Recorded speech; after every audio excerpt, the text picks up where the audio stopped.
All right, guys, welcome everyone, and thank you so much for joining us today. I'm Dema Headley, I'm the Director of Digital Banking with Climate First Bank. We have Stacy Savage, founder of Zero Waste Strategies. Stacy will give a deep dive into the U.S. waste stream and to help us understand how waste reduction can lower monthly trash bills for a more sustainable business and household. We encourage you to submit questions throughout the presentation using the Q&A section, and we'll be sure to get them answered. Please feel free to ask specific questions that relate to you and your industry. Stacy will be able to provide specific answers for you. Let me introduce Stacy Savage, known as the Texas Trash Talker. Stacy is a lifelong Texan born and raised along the Gulf Coast near the Louisiana border, where both her parents worked at the oil refineries for a collective 75 years. Her personal experience with rotten egg smells, brown hazy skies, and cancers affecting influential family members stamped her career path in the environmental stewardship. Stacy has been a recycling nerd for over 20 years. Started in 2003, she was a door-to-door grassroots community organizer, where she played a pivotal role in passing two key pieces of statewide legislation: free responsible recycling of toxic electronics. In 2013, Stacy founded Zero Waste Strategies, an environmental consulting firm specializing in business waste reduction to support the new circular economy. Stacy has lived in Central Texas for 24 years and calls Tahitian Village home, where she lives with her husband John and their fur baby Tex, the Orange Tabby Cat Rescue. Welcome, Stacy. I'll let you get started. Thank you, Dima. I appreciate it. I'm very excited to be here and providing all the attendees with kind of that deep dive, as you said, into zero waste. Like we like to say, is that we get elbow deep in trash. So let's go ahead and begin. So what is zero waste? Zero waste is globally defined as 90% or more waste reduction from landfills and incinerators. We want to do that by 2040, or if we can do that even sooner, even better. So you can see here some government ordinances at the municipal level, corporate commitments. You can see school campuses that are really getting involved, and these school campuses, their zero waste efforts are really being led by the students, which is fantastic. We've got nonprofits and even conferences that you go to. You can, as a conference attendee, you can ask the planners, the organizers, what are they doing for zero waste in their event planning? So that's something that this is kind of gathering a little bit more steam around the event organizing space of conferences. People are really wanting to start to see these waste diversion opportunities as they go to these conferences and events. So why is zero waste important? So you've heard of course, the 3 R's: reduce, reuse, recycle, of course, but zero waste really prioritizes the refusal, reduction, reuse, repair, remanufacturing, refabrication, upcycling, and donation of valuable materials, with recycling and composting kind of as your last resorts. So these methods are really kind of the tip of the iceberg, if you will, what we call the wasteberg. So for every pound of waste that you roll out to the curb in your cart, or that you put in the dumpster at your business, for every single pound, there's about 71 pounds of waste produced upstream to make that single pound. And when it comes to the US waste stream, about 40% of the entire waste stream in the US is actually made up of food waste and organic material. So using this kind of hierarchy of refusal, reduction, reuse, and so on, before you get to the end options of recycling and composting, is really the highest and best use of materials. So that's one of the protocols of zero waste, is higher and best use. So again, zero waste is important because you've heard of the 3 Ps, right? People, planet, profit.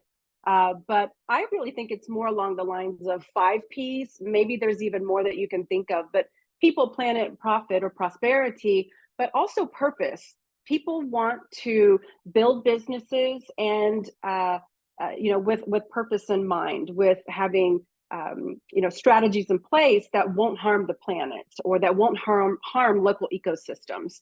But also on the flip side of that, people who want to work at these companies is also a purpose-driven mission for people who are candidates to be employed at these these workplaces.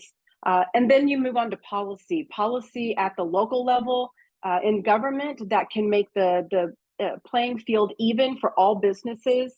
And like we said, in a previous couple of slides, there are several municipalities across the US that are putting zero waste mandates into place, and they are getting all the businesses to comply with recycling ordinances or food waste diversion ordinances. So the local government policies are highly critical in order to make the playing field even for all the businesses within those city limits or within that county government, the county limits. But also internal policy within your business. So you don't have to wait for a government to set a policy in place. Take the initiative within your own internal business structure. So zero waste also creates jobs, and we'll go over to that in just a little bit more depth in the next slide. It also saves money, saves landfill space, and it provides a green marketing edge to kind of elbow out the competition, if you will, in your industry. People are looking for green marketing messaging, and especially your Gen Z and your millennials as well. So again, with the jobs issue, well-paying green jobs with dignity, we're looking at green collar jobs. So these are your haulers, your trash collectors, your recycling collectors, your organics, people who collect e-waste. These are all jobs within the economy. And if you are a hauler, a trash hauler, and you pick up 10,000 tons of waste in one of your routes, if you bring it to your landfill or to your incinerator, that 10,000 tons of waste can create one job at a burn or bury facility. But if you break it out, that same 10,000 tons of waste, you could be creating 4 jobs at a composting facility, 10 jobs at a recycling facility, and 75 to 250 jobs in the reuse sector for that same 10,000 tons of waste. Currently, there's about $11.4 billion worth of recoverable materials across the US that are ending up in our burn and bury facilities. So that's something that, just simple waste diversion, simple materials diversion away from burn and bury facilities could really inject our economy with quite a bit of money, opportunity, business building, as well as employment. So Zero Waste Strategies is the company I founded back in 2013. I'm here in the Austin, Texas area. You may recognize some of these logos here. These are just a few of the companies that we've worked with. And I do want to make sure that everybody knows that not only are we giving this presentation, but we are a partner and with Climate First Bank. In our business transactions, I joined Climate First Bank 2 years ago, whenever they were just a little baby bank. And again, they're in Florida, we're in Texas, and I had to make sure that my business was walking the talk. And so previously, we were with a company or a banking institution that supported fossil fuel projects, but we didn't have really any other option to do our business transactions. So whenever I found Climate First Bank, the first thing I did was reach out to Dema and say, sign us up. So if you're not a member of Climate First Bank already and you want to make sure that your business is walking the talk in sustainability, this is a great way to demonstrate that commitment. So we are a member in good standing with the U.S. Green Building Council, the Austin Green Business Leaders Association, and the State of Texas Alliance for Recycling, which is a trade organization and does legislative lobbying and policy development. So here's me in a dumpster. This is one of our clients out in North Carolina. They don't call me the Texas trash talker for nothing. So I've been doing this for 20 years, 22 years, I think we're coming up. And my previous experience was with a nonprofit door-to-door campaign environmental group where we helped pass 2 statewide EPR bills, that's extended producer responsibility, One was for computer recycling, one was for TV recycling. I also helped co-found the Austin Zero Waste Alliance, which was more of a volunteer, citizen-led watchdog group, and we helped the city council develop policy around zero waste. After that, I was appointed by my city council member at that time to the City of Austin Zero Waste Advisory Commission and served for 2 years. And now I am an elected board member of STAR, the State of Texas Alliance for Recycling, and I also serve on the executive committee. So that's just a little bit more of my background, so you understand who the heck this lady is. Stacy, do you do the zero waste strategies? Do they operate in other states too? Like you'll go out and do the audits for Oh companies that yeah, are in other states? Awesome.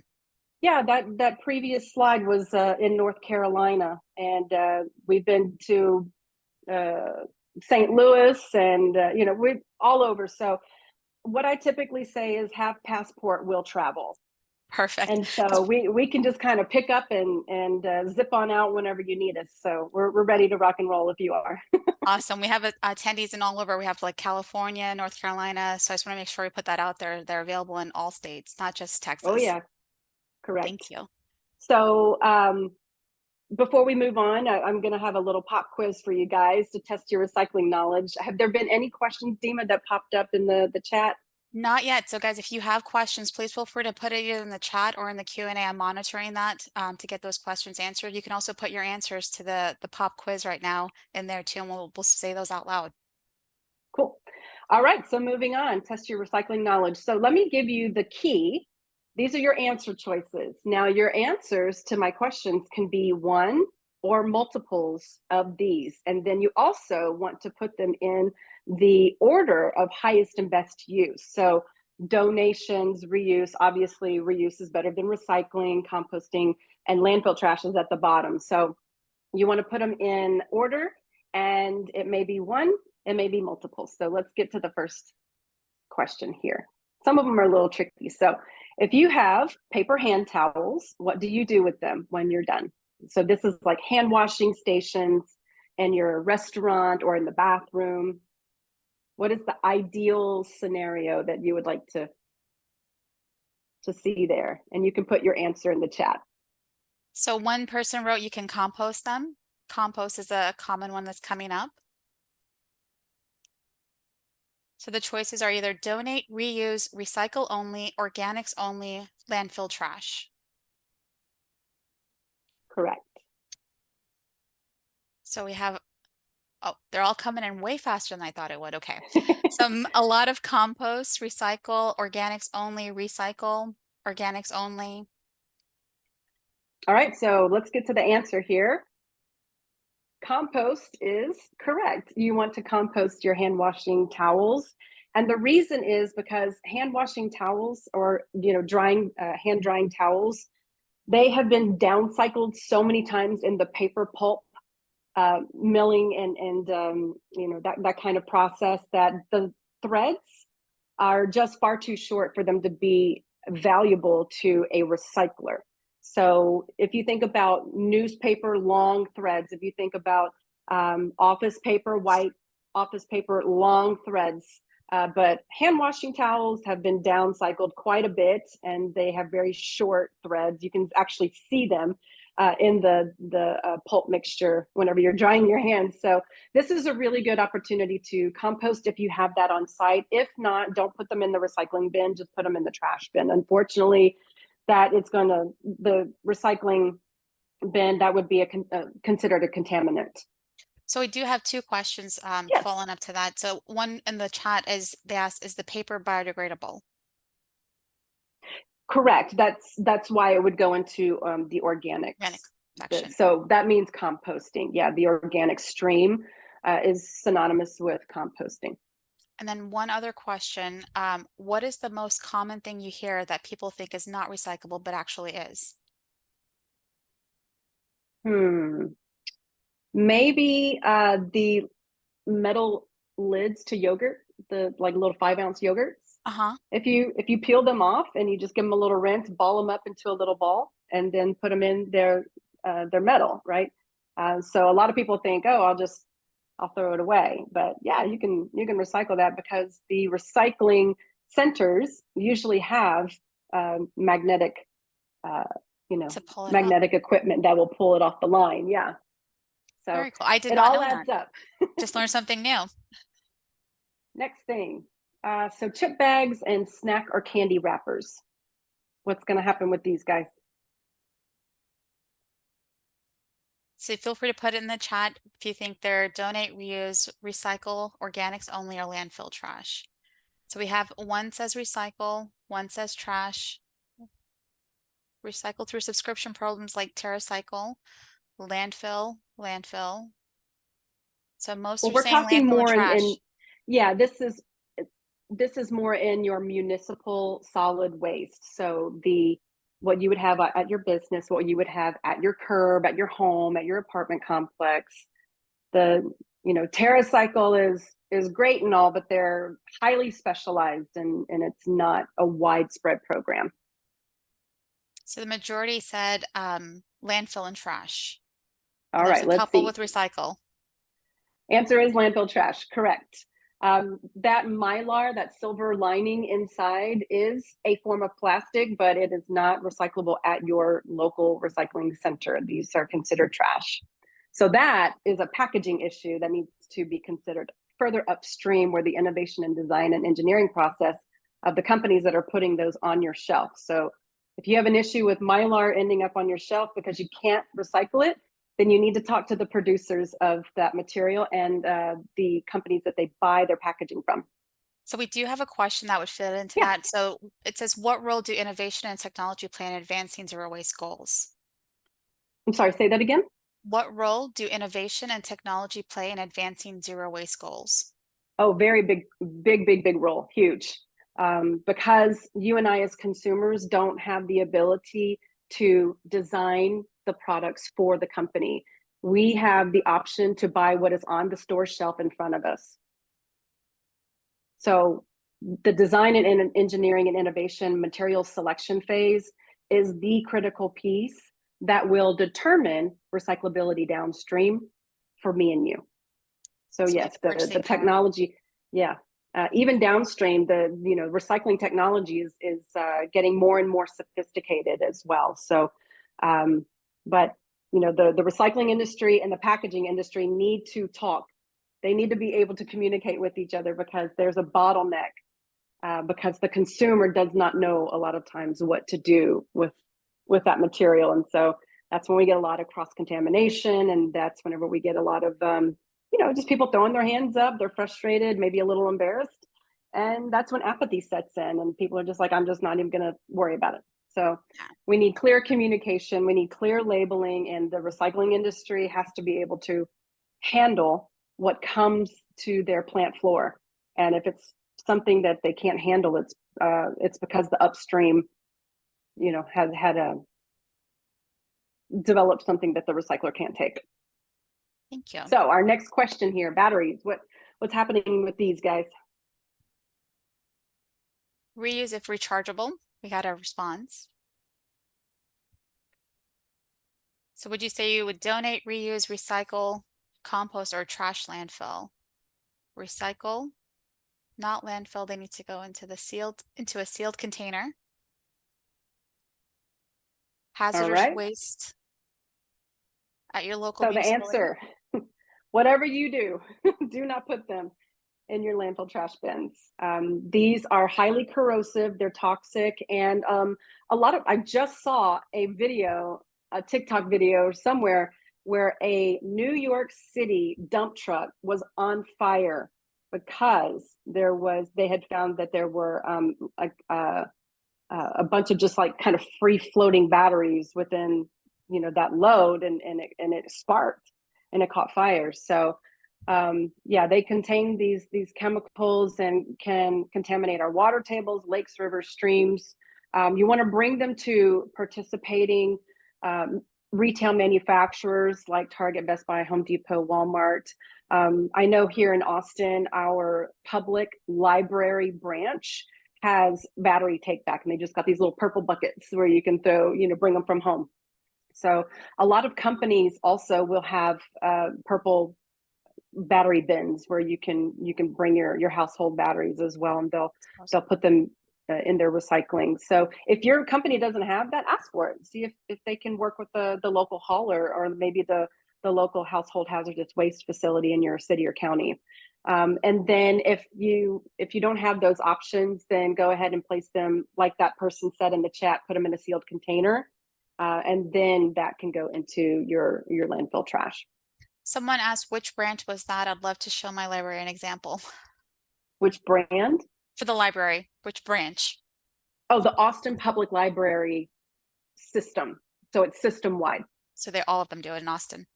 I believe so, but definitely recycled reads on Burn It.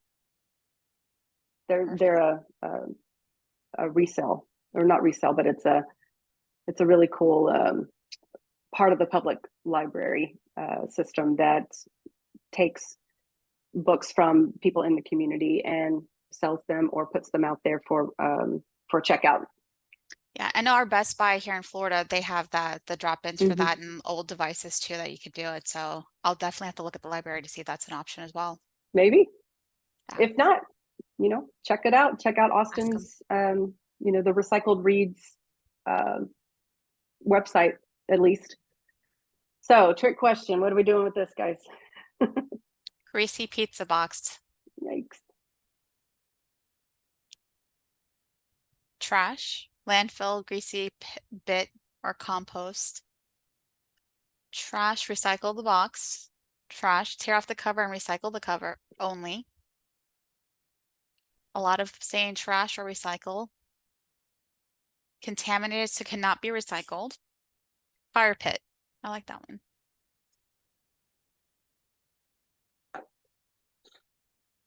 All righty. So let's go on to the answer. So preferably in this order. For the top of the pizza box, you'll want to rip it off and fold that up and put it in your recycle bin. If you do have composting, you can take the greasy part, fold it up, put it in your composting bin. But if you don't have access to those, then it would have to be landfilled. Now, if you happen to have a side yard composter at your home, like I do, you can just rip the whole thing up and put it in your compost bin. So there's several options, but definitely don't want to put the greasy part in your recycling bin because that provides contamination. All righty. So moving on, we're going to get to the next section, zero waste for managers. And this can be your C-suite. This can be your middle management team as well. But Dema, are there any questions that we need to address? Not right now. The quiz or before? Okay, nope. We're moving on. Yeah.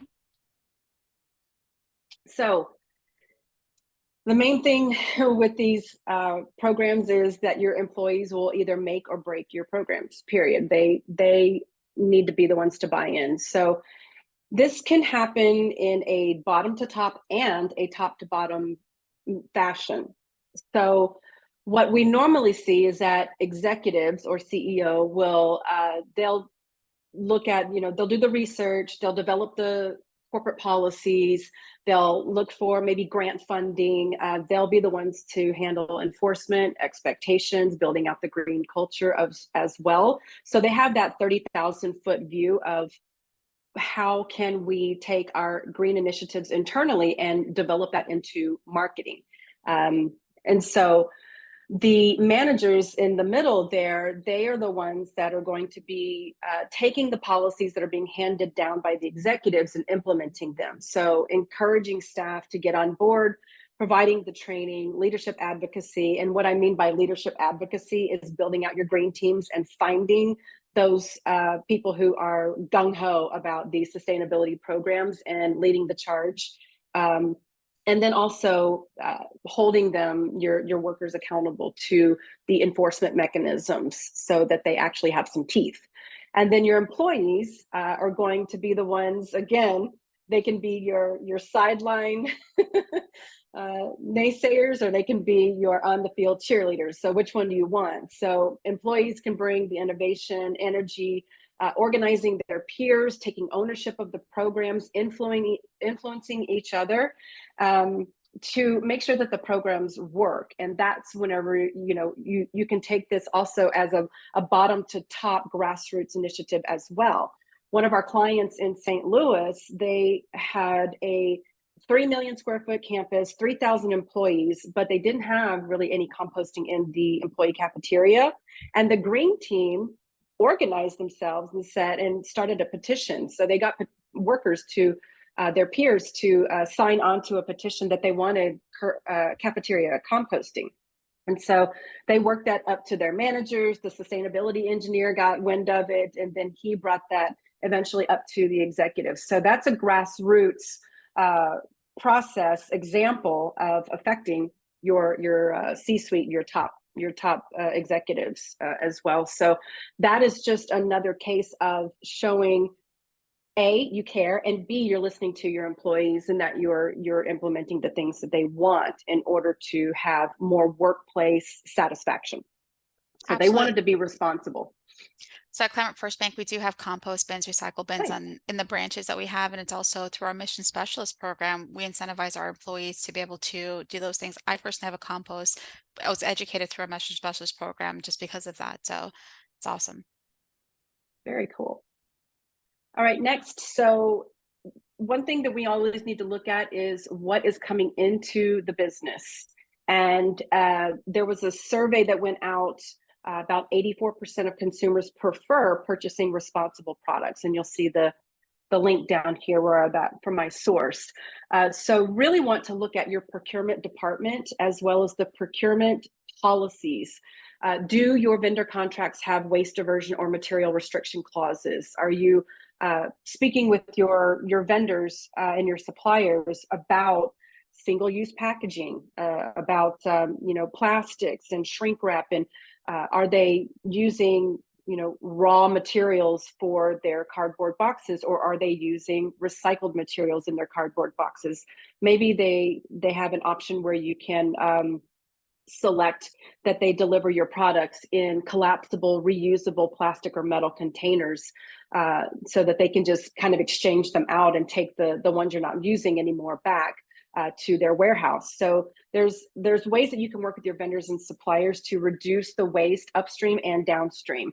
And then also look at your bulk purchases policy. Is our bulk purchases are allowed for cost efficiency? Are you pooling your money for each department? And are you putting together kind of a purchasing plan where those common materials like office paper and ink cartridges and that type of thing, where you can do a bulk purchasing agreement and you can pull the money from all your departments to get a better price.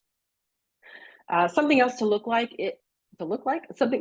at are your upstream and downstream supply lines. Are they responsibly sourced? So it is imperative that you're not associating your company with any other company upstream or downstream that could tarnish your business reputation. So you have to look into the practices of your vendors and suppliers upstream and the haulers that take your materials off your property downstream, and make sure that you have ironclad contracts that state that there won't be any unethical practices being used for the manufacture of your product, or the shipping of your product, or the destruction of your product downstream, or landfilling or recycling.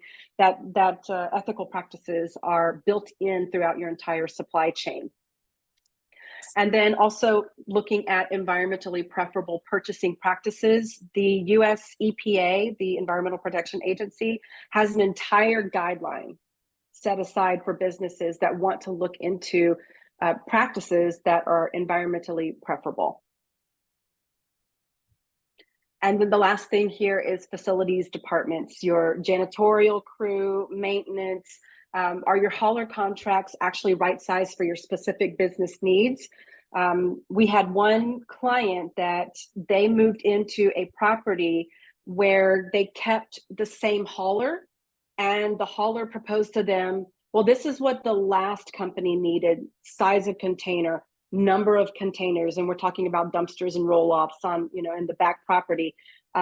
and it was nowhere near what they needed. They needed so much less than what the previous business occupant needed, but they didn't have the knowledge to right size their equipment and services. So we came in and we were looking at all of their weight tickets and the amount of capacity that they have, and they just did not align whatsoever. So our suggestion was, instead of 10 cubic yard dumpsters, you need 6 cubic yard dumpsters, and instead of 5 time a week pickup, you need 3 time a week pickup. So imagine the cost savings month over month, to optimize, the contract there.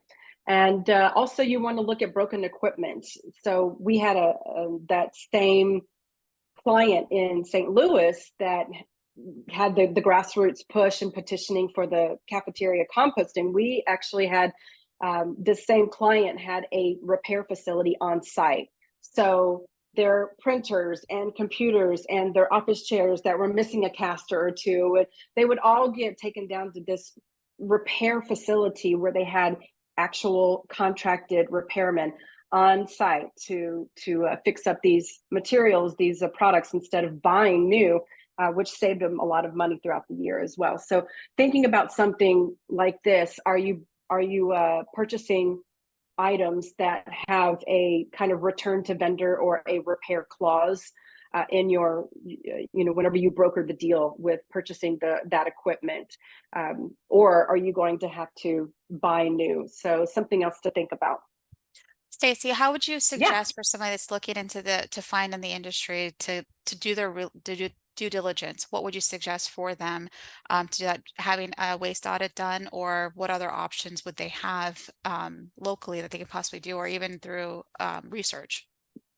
Yeah, I always suggest doing a waste audit to know where your baseline measurement is, to know where you need to go and to get. The waste audit is, like I said, we spend 6 hours up to our elbows digging through trash down to the gum wrapper, where we will pull out everything, weigh it, categorize it, track it, photograph it, and we've got all the numbers, all the data. That raw, hard data is the baseline numbers that you need in order to understand if your hauling contract is on point or if you are being over-serviced. Because remember, that hauler gets paid the same amount whether you fill the dumpster or not. So if you're not optimized, if you don't have an optimized contract, you're paying the hauler to cart air off your property because your dumpster is only half full. Yeah. Do they care? No. But I would say starting with the waste audit, you can either do visual and just lift lids, but we get into the nitty gritty as a company. We like to get down into the bottom of the barrel to find the problem materials as well, and to make suggestions of alternative materials that could be used in packaging and that type of thing. Thank you. There is a Mm-hmm. question, it's from the beginning slide. I'm not sure if you want to answer it now. It says, can you share more on how 75 to 250 reuse jobs can be created from 10,000 tons of waste? Sure. So whenever you think about reuse, that can be, bringing something into making into a whole new product. So reuse can be Repurposing. it done in repurposing, reuse, yeah, that refabrication, those kinds of re's in there, the re's that we like to talk about. Can There's so many different ways that you can reuse products, repurpose products in creative, inventive ways. But you can go onto the EPA's website, which is where I got that statistic, EPA.gov, so that you can take a look at the more minutia of the whole reuse sector.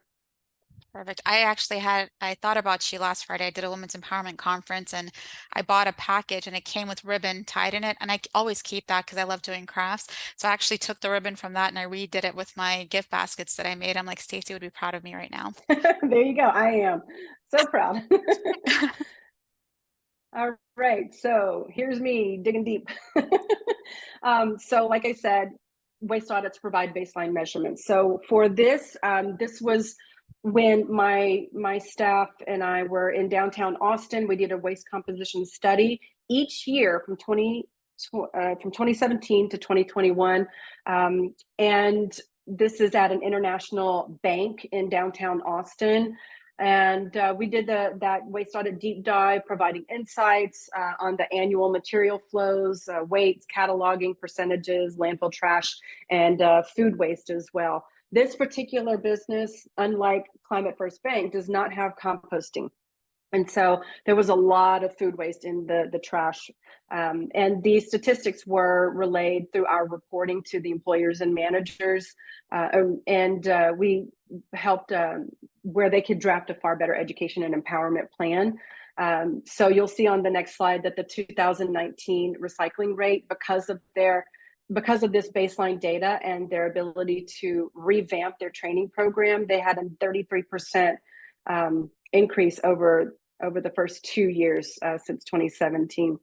So you'll see here, of course, 2020 is missing because of the shutdown, but this is because they focused a lot more attention on their education and empowerment program around recycling. And what that looks like a lot of times is not only pulling your staff into a room and going through the proper recycling techniques, what is and isn't recyclable or compostable if you've got the composting stream, but also having something as simple as color coordination for your bins and having proper signage that match the bins as well. You can see that the labeling on the bin and on the signage both look exactly alike, and that they're color coded as well. So having this consistently throughout your entire building or your facility is a very strong best practice that most businesses will use. So you'll want to typically stay with these kinds of color schemes, but sometimes the hauler will provide different colors for you. So it just depends on what your hauler, the coloring that your hauler wants to use, or if you go out and buy your own and then you train on that. So if you want to buy your own for your facility, and you can choose your own color scheme and train your employees to follow those methods. So you also want to encourage folks to follow all the business signage to reduce that cross-contamination. It's not just about the recycling that ends up in the trash. It's about the trash that crosses over into the recycling and contaminates that recycling. So if you think about a hauling truck that has tons and tons of waste in it, or recyclables, if that load of recycling is about 30% contaminated, it's all going to landfill. So it's incumbent upon us as not only the generators of the waste, but the employers of the staff and the workers to teach them how to separate their materials properly, so that we're not the bottleneck, we're not the problem, we're not causing that whole load to go to landfill because it's just too contaminated, and it doesn't make any financial sense for the recycler to have to pick out all the trash and the food waste because it ended up in the recycling bin. It's going to go to landfill. So we want to do our part as the business and as employees. And then, of course, we always want to be aware of personal habits of the employees, of what kind of materials are they bringing into the workspace outside of the facility. So you're going to see, maybe they're a Starbucks fan and they love Burger King down the road. And there's always that one person that produces the same stream of waste that you always know, oh, that came from old Harold. So there's always that those couple of people that have that unique set of waste stream, and a lot of times it doesn't come from your employee kitchen. So got to look out for that, and maybe do a little extra training on that, or maybe have some of your green team be your eyes and ears to help them sort a little bit better. And speaking of green team, I'm not going to read all of these out. These are, if you want to take a screenshot of that, I go ahead and do that for sure. But again, we talked about the grassroots energy that where staff works their desires and their demands up to the top. And you can also capture ideas from employees. So you can do anonymous surveys and polls. Hey, what else do you want to see with waste diversion? Do you like this program? What do you not like about it? What's giving you trouble? So you can take those polls and help your employees feel a little more heard, and what their concerns are, or what they're really, going to be a champion for. And you can also, you can use art to raise awareness. There was one client we had where they did art reuse competitions between their workers. It was like department by department. So they were like a healthy competition, pitted each other, each department against each other, using the on-site materials that they find in the recycling bin at the site. That's awesome.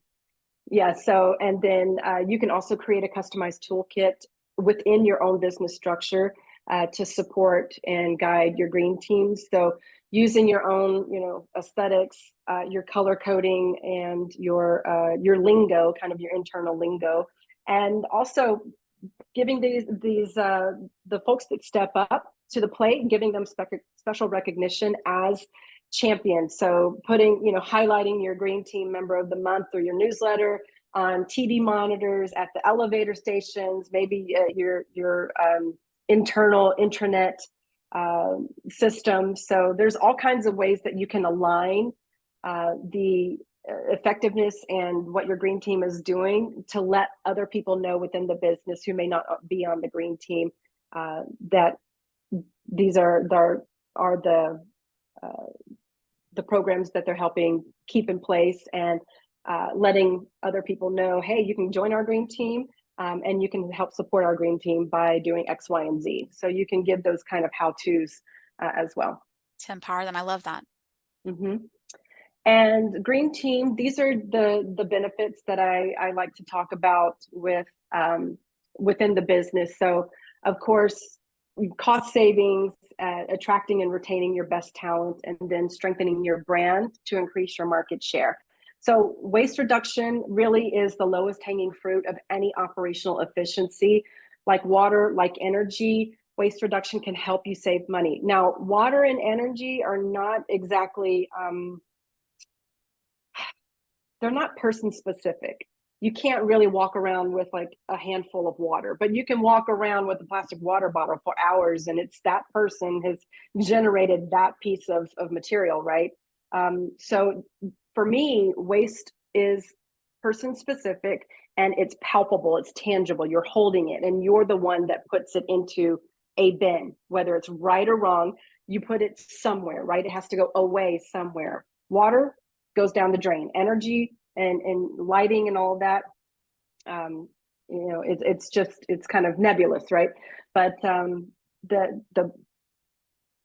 the way that waste is so palpable for each person is something that's the key to changing behavior, is that it's specific to each of us. So this really helps boost your employee morale, using this, like you said, Dema, that empowering platform to build out that teamwork, and really have your staff bragging to their friends and family. Maybe your staff is helping you build out your retention to help their peers feel more empowered, and aligning also with the social justice values. And this is more like $420 billion now in purchasing power brought to the table by Gen Z in the US.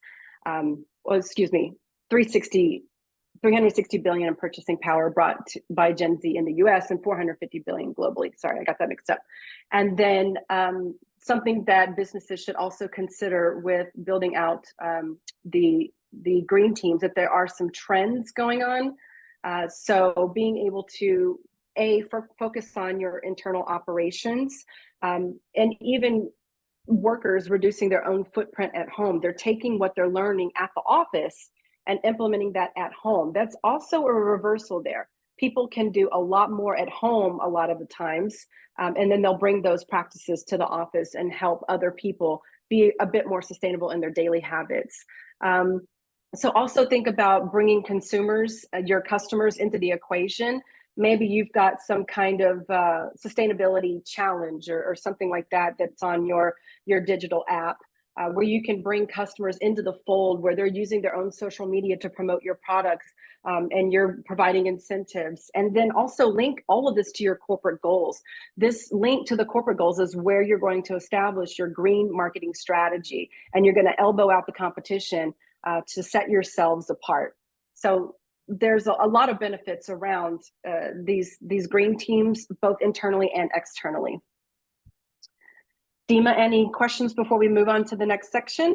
There was a suggestion for Orange County, Florida. Here in Florida, there is a group called Fix It, Don't Pitch It. It's kind of where you can find locally. So there's local groups in your municipalities or your counties that you're in that you can possibly look at too and have benefit from that. There hasn't been any questions, but I think that's a great ad. So thank you for sharing that and letting just know the attendees. You guys can look at your local municipalities and counties or cities to see if those are functions available for you. I know at Climate First Bank, we have our mission specialist program, which has helped me over the last almost 3 years to encourage my peers and my family members to do more too. So using programs like that, absolutely. Mm-hmm. Yeah, so we call those fix-it clinics, where you can do repairs of, small tinkering.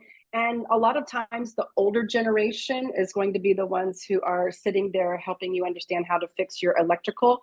Or to fix your jewelry, or to repair your curling iron, or whatever it is. But these little fix-it clinics are so important to keep waste out of the waste stream and to keep money in your pocket.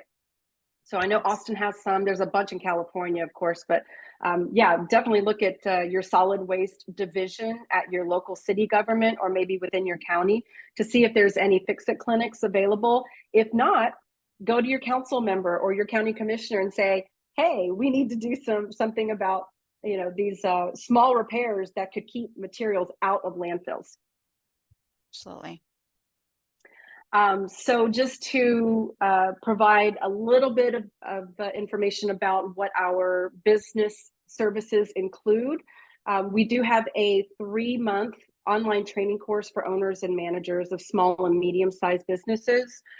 So with that, you'll learn key waste reduction protocols and the kind of business definitions and all. You'll learn how to right size your hauler services and your equipment for your actual needs. Remember, we talked about that a minute ago. Implement correct recycling strategies for your staff, gain that employee buy-in so your programs are actually successful, and then some green marketing strategies as well. Our tier 2 is a bespoke kind of customized strategic planning for your business facilities through the True Zero Waste Facility Certification process. True is the counterpart to LEED. LEED is for green building, energy, and water standards. True deals with waste. So our team is True certified under the U.S. Green Building Council. And so if you're interested in getting your facility certified, we're doing that right now with a couple of our business clients. You'll get a full facility operations assessment. We'll look top to bottom, side to side, diagonally of all your business operations, your purchasing practices, your hauler agreements, all of that. And then we'll provide an in-depth waste audit, your data analysis and reporting with suggestions, recommendations, observations, and then fun, engaging in-person employee training sessions. We can also do them virtually if that's preferred. And then we'll guide you through the True certification process, which is a whole thing in itself. It's an application, building out a narrative, getting all your data together from your hauler and all of your numbers. So, if anybody's interested in that, we're definitely available to help guide you through that process. And then there are some additional resources you might want to take a look at. Go ahead and take a screenshot of this. One thing that I always like to point to is the Story of Stuff project. If you haven't heard of it, it's a really great platform where you can go online, and it takes 20,000 foot view big issues like cap and trade and zero waste, and it really boils them down to like 20-30 minute cartoon vignettes. Great for kids. So if you've got kids that are kind of starting to get into this is a great place to start a Story of Stuff project. And then my final question for everyone is, if we're not for zero waste, how much waste are we for? So with that, I'm going to go ahead and provide my contact information. And if you have any additional questions that kind of pop up into your brain after this this webinar, go ahead and email me. That is the number 0 in zero waste. It's not an O. So Stacy at zerowaste.org. There's no E in my name. Or you can just give me a call. That's our business line. And I just put the Or check contact us out online information. on social media. I just put your contact information in the chat as well, Okay, so cool. they can copy it from there too. Awesome. Very cool. So we got a lot of comments. Very helpful session. Thank you. Thank you for joining us. There was someone that mentioned for Orange County, Florida, there's a mustard seed where they pick up unusable mattresses and they recycle it. So those of you that are in Florida and in Orlando area and Orange County, that's something you can possibly look at too. If you guys have any questions, we have a few minutes left. Feel free to either put it in the Q&A or in the chat. We'll be happy to ask those questions, answer those questions for you. And remember, if you have specific questions related to your industry, Stacy's here to answer that for you as well.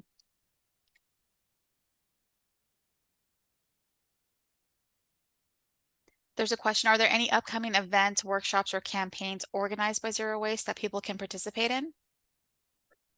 For the zero waste industry, and this is more like your businesses that are looking to go zero waste, or your zero waste consultants that, like me, in the field, there is the National Zero Waste Conference that's coming up, I believe, in October, and that's virtual. Then, there's, I think Greenville just happened. There's like all kinds of stuff coming up. I do have a monthly newsletter where we put zero waste events coming up into our newsletter. So you can reach out to me on LinkedIn if you want to be included. I can send you the link for signing up to our monthly zero waste business newsletter if that's something you're interested in. Perfect. And there's another question. Do you have any good book or documentary recommendations? I would say Cradle to Cradle is a good one to read, and that's about really life cycle analysis and extended producer responsibility. There's let's see, Five Gyres, Gyres. Five Gyres has put out a good book regarding the plastic swirling in our oceans, the 7 plastic garbage patches that are out there. But I would look into, any local nonprofit organizations where you can do kind of advocacy in your own community. If you don't have policies like these in place, then start talking to your lawmakers or their aides to start looking at zero waste policies from across the country that you might be able to develop into policy for your own city as well. And just talking to your neighbors, organizing, fix-it clinics and that type of thing. There's so much that can be done, and lots of ways to empower yourself within your local community. We always want to do things local so that we have a global impact. Absolutely. And someone asked, very helpful program question, at what proportion, either 10%, 20%, et cetera, does recyclables become contaminated that it goes to landfill? I would say between 25 and 30%. If the load in the back of a dump truck is about 25-30% contaminated, it's all going to landfill.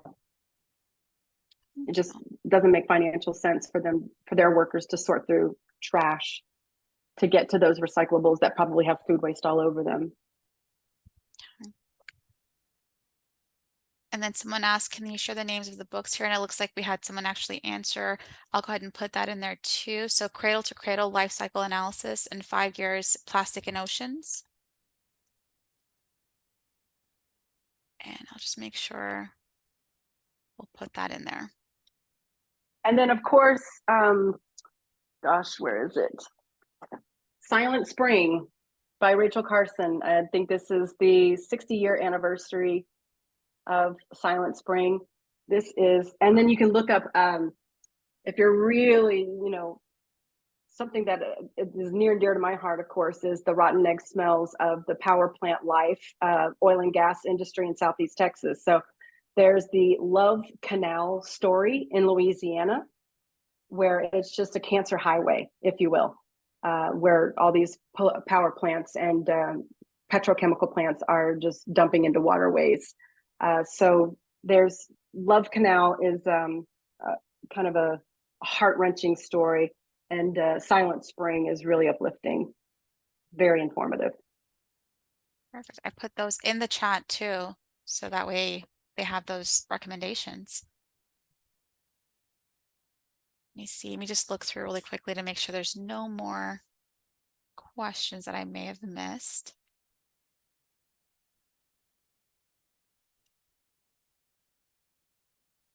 All right, I don't think there's any other questions. And guys, if you guys have any questions, please feel free. You can always reach out to Stacy directly. We did put her contact information in the chat. It's Stacy at the number 0waste.org is her email address. And then her phone number is 512-693-7677.